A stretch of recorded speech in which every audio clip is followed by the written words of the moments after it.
బలహీనలు రక్షించే వాళ్ళు పోలీసులు, అన్యాయం జరిగితే రక్షించే వాళ్ళు పోలీసులు. అట్లాంటి పోలీసుల పట్లనే ప్రజాప్రతినిధులైన మాలాంటి వాళ్ళము ఇటువంటి సందేశాన్ని, ఇటువంటి స్టేట్మెంట్ ఇవ్వగలిగితే ఏం గౌరవం ఉంటుంది మీకైనా మాకైనా? ఒకవేళ మీరు అట్లా జరగలేదు, అట్లా దాడి జరగలేదు, అన్యాయం జరగలేదు, నేను కేసు కట్టలేదు అని మీరు అనాల్సి వస్తే ఒక్కసారి ప్రజలకు, పోలీసులకు ఈ వీడియో చూపిస్తారు. ఇది చూసిన తర్వాత అయినా కానీ ఇదంతా మీరు ప్రసారం చేయాలి, మీడియా సోదరులు కూడా.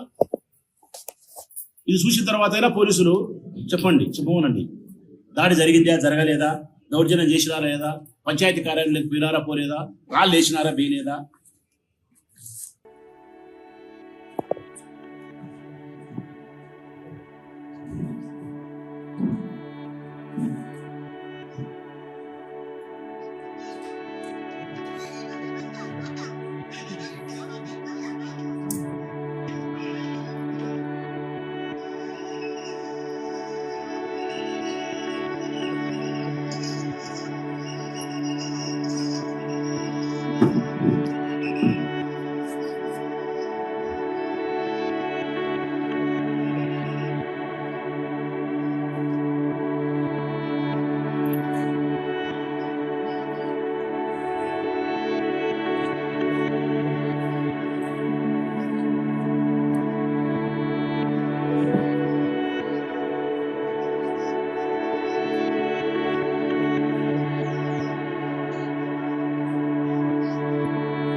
ఇది ప్రజలారా, ఇది పోలీస్ అన్నలారా, ఇదంతా చూసిన తర్వాత కూడా దాడి జరగలేదని ప్రొద్దుటూరు పోలీసులు చెప్పగలుగుతారని చెప్పమనండి. అందులో ఉండేటి రాఘవేంద్ర పైన దాడి చేసిన సంఘటన కనిపిస్తుంది. రాళ్లతో దాడి చేసి మా జీపులు పగలగొట్టేది, మా మనసులో దెబ్బలు తగిలినది కనిపిస్తుంది. ఆడోళ్లకు రాళ్ళు తగిలితే రాళ్ళు తీసి మాట్లాడినది, పాపం మాట్లాడినది కనిపిస్తుంది. ఎన్నిక జరిగే పంచాయతీ కార్యాలయంలోకి వాళ్ళ మనసులు చేపల మార్కెట్లోకి మీ సమక్షంలో పోతా ఉంటే మీరు మౌనంగా ఉండేది కనిపిస్తుంది. అసలు ఆశ్చర్యకరం ఏంటంటే ప్రజాస్వామ్యాన్ని నిస్సిగ్గుగా నీచాతి నీచంగా బట్టలు పదేసి మానభంగం చేసిన దానికంటే ఘోరంగా చేసినది ఏంటంటే మీ పోలీసుల సమక్షంలో పంచాయతీ కార్యాలయంలో ఎన్నిక జరిగే రూములేకి ఈ 20 మంది వార్డు మెంబర్లు తప్ప అన్యుడు ఎవడు వేయడానికి ఛాన్సే లేదు. అట్లాంటి చోటికి 30 మంది ఉన్నారు వాళ్ళు, తెలుగుదేశం పార్టీ చోటా మాట మనుషులంతా. అది ఎవరి సమక్షంలో? 2 టౌన్ ఎస్ఐ పక్కనే ఉన్నాడు, సెల్ పాయింట్ నవీన పిల్లోడు మాట్లాడుతున్నాడు, రాజశేఖర్ వినాయక గార్మెంట్స్ మాట్లాడుతున్నాడు, పర్లపాడు మహేష్ రెడ్డి మాట్లాడుతున్నాడు, వాకిలు పడిదేంగ అంటున్నారు, కోరం ఉందంటున్నారు. నకిలీ వార్డు మెంబర్లను పంపించి కోరం ఉంది ఎన్నికలు జరపని చెప్పి ప్రశ్నించేది ఎవరు? వార్డు మెంబర్లు కాదు, తెలుగుదేశం పార్టీ కార్యకర్తలు. ఇది చూస్తుండేది ఎవరు? పోలీసు వాళ్ళు. ఇది న్యాయమేనా పోలీసులారా? మీకు కొంచెమన్నా అనిపించడం లేదా? ఇది మనం తప్పు చేస్తున్నాం, చాలా నీచానికి మనం ఒడిగడుతున్నాం, ఇది మనం చేయాల్సిన పని కాదు. ఇన్ని చూపించిన తర్వాత కూడా మీరు కేసులు కట్టరా? ఇది చేయడమే మీరు తప్పు చేసేదానికి పెద్దగా మేము ప్రశ్నించకుండా గమ్మున ఉండాం. కనీసం కంప్లైంట్ ఇస్తే కేసు కట్టరా మీరు? చేసిన వాళ్ళందరినీ మతికి పెట్టుకున్నా. నేను చెప్పినా కదా ఇంతకుముందు, బచ్చల పుల్లయ్యను మతికి పెట్టుకున్నా, వాళ్ళ కొడుకు ప్రతాపుని మతికి పెట్టుకున్నా, వరదాడిని మతికి పెట్టుకున్నా, కొండారెడ్డిని మతికి పెట్టుకున్నా, లోపల 20 మందిని మతికి పెట్టుకున్నా. చెప్పినా కదా నాకంటూ ఒక రోజు వస్తే తప్పనిసరిగా విందు భోజనానికి పిలుచుకోవాలని. మిమ్మల్ని కూడా మర్చిపోను పోలీసు అనాలారా. పొద్దుటూరులో ఉండే పోలీసు ఆఫీసర్లు ఎవరెవరైతే తప్పు చేసినారో మిమ్మల్ని అందరినీ మతికి పెట్టుకుంటా. నాకంటూ ఒక రోజు వస్తే 27, 28, 29 సంవత్సరంలో జగన్మోహన్ రెడ్డి అనే వ్యక్తి 2వ సీఎం అయితే మీకు పోస్టింగ్ ఉండమనుకుంటున్నారు.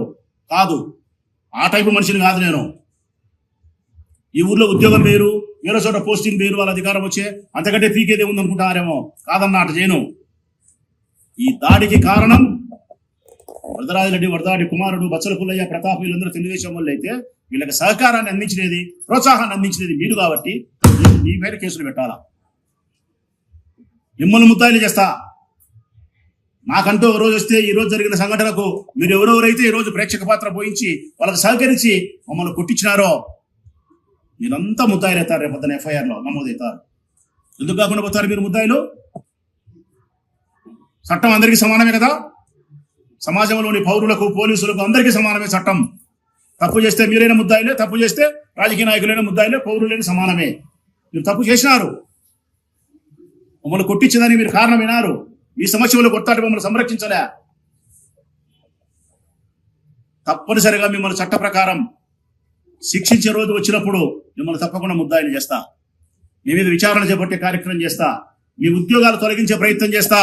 మిమ్మల్ని సామాన్య పౌరులుగా నిలబెట్టే ప్రయత్నం చేసి తీరుతా. మీకు నేను ఇది రాసి పెట్టుకోండి. మీరు ఈ ఇష్టానుసారం అంటే రేపొద్దునంగా జరగనాంటి ప్రొద్దుటూరులో జరిగితే ఎవరు దీనికి రక్షణ? మా ఇళ్ల మీదకి వచ్చి దాడి చేసి మా వాళ్ళని మమ్మల్ని చంపేస్తే ఎవరు దీనికి కాయలి? ఈ బుద్ధి ఇంత ఘోరానికి ఒడిగట్టిన వాళ్ళు రేపొద్దున ఇంత కఠినంగా ఘోరానికి మీరు ఒడిగట్టరని ఏమైనా గ్యారెంటీ ఉందా? ఎంత గౌరవించినాం మిమ్మల్ని మేము, ఎంత వినయంగా మీతో మాట్లాడినాం, ఎంత సానుకూలంగా మీకు సమస్యలు చెప్పినాం మేము. డిఎస్పీ గారికి అయితే లోపల మా వార్డు మెంబర్ ఒకటి ఉంటే తీసుకొచ్చి మా దగ్గర ఇడిచిపెడతా అని చెప్పింది ఆయమ్మ. ఇంటికాడ ఇడిచిపెట్టి కావనూరు పంపించి ఏర్పాటు చేస్తారు. ఆ పిల్లోని ఏం పేరు? ఆ పిల్లోని పేరు పవన్ అనే పిల్లోని లోపల వాళ్ళు బెదిరించంటే పోలీసులు ప్రేక్షక పాత్ర చూస్తున్నారు. బెదిరించన్నారు, రా ఎక్కువ కావనూరు, రా ఎక్కువ. వాళ్ళు ఇష్టం వచ్చినట్టు బెదిరించి ఆ పిల్లోడు ఏడుచా అంటే పోలీసులు చూసా కూర్చున్నారు. మీరు ఒప్పించుకొని పిలుచుకొని ఇవ్వండి అంట. ఎంతయ్యాది? మీరు చెప్పాల్సిన మాటలు అయ్యానా? ఒప్పించుకొని పిలుచుకొని ఇవ్వమని చెప్తారా మీరు? అసలు మీరు ఎవరు ఇక్కడికి లోపలికి వచ్చేదాన్ని కానీ అడగాల్సిన పోలీసు వాళ్ళు అడగరా మీరు వాళ్ళను? అప్పుడు మమ్మల్ని పంపాల్సింది లోపలికి. బతికినోడు బతుకుతాడు, చచ్చినోడు చచ్చుతాడు. ఎంత అన్యాయం మీరు చేసేది మాకు. ఈ నియోజకవర్గ ప్రజలందరికీ స్పష్టంగా చెప్తానా, తెలుగుదేశం పార్టీ అధికారంలోకి వచ్చినప్పటి నుంచి వీళ్ళ దుర్మార్గాలు పెట్టరేగిపోయినాయి, వీళ్ళు ఇష్టానుసారం అయిపోయినాయి, వీళ్ళ బుద్ధి పుట్టే పనులు చేస్తున్నారు తెలుగుదేశం పార్టీ వాళ్ళు. ప్రజాస్వామ్యాన్ని నిట్టలు కూని చేస్తున్నారు వీళ్ళు. పోలీసులు అయితే పూర్తి వన్ సైడ్ అయిపోయినారు. గుండెపోటు రాకపోతే గుండెపోటు అని చెప్పి మీరు చెప్తారా? మీరు తప్పనిసరిగా భగవంతుడు అనేవాడు ఉంటే ఏదో ఒక రోజు మళ్ళీ అధికారంలోకి వస్తాం, రాకుండా పోం. ఈ ప్రజలే మమ్మల్ని మళ్ళీ గెలిపిస్తారు. గెలిపించినప్పుడు ప్రజాస్వామ్యాన్ని ఏ విధంగా పరిరక్షించాలనో పరిరక్షిస్తాం మేము. ప్రజలకు ఏ విధంగా మేలు చేయాలనో, చట్టం పట్ల ప్రజలకు ఏ విధంగా గౌరవం ఉండాలనో, నమ్మకం ఉండాలనో చేసి చూపిస్తా ప్రొద్దుటూరులో నేను. దయచేసి ఎస్పీ గారికి నేను విజ్ఞప్తి చేస్తా ఉన్నా, రేపటి దినం వచ్చి మిమ్మల్ని కలుస్తాం సార్, మేము ఇవన్నీ మేము విన్నవిస్తాం, మాకు జరిగిన అన్యాయానికి న్యాయం చేయమని కోరుతా ఉన్నాం. ఎవరైతే ఈ దుర్మార్గానికి పాల్పడినారో, ఎవరైతే మీ పోలీసుల సమక్షంలో నేరం చేసినారో వాళ్ళపైన పోలీస్ స్టేషన్లో ఎఫ్ఐఆర్లో నమోదు చేయండి. ఈ దుర్మార్గానికి ఒడిగట్టిన పోలీసుల పైన మీరు ఈ పోలీస్ డిపార్ట్మెంట్ ప్రకారం చర్యలు తీసుకోవాలా, సస్పెండ్ చేయాల వాళ్ళను.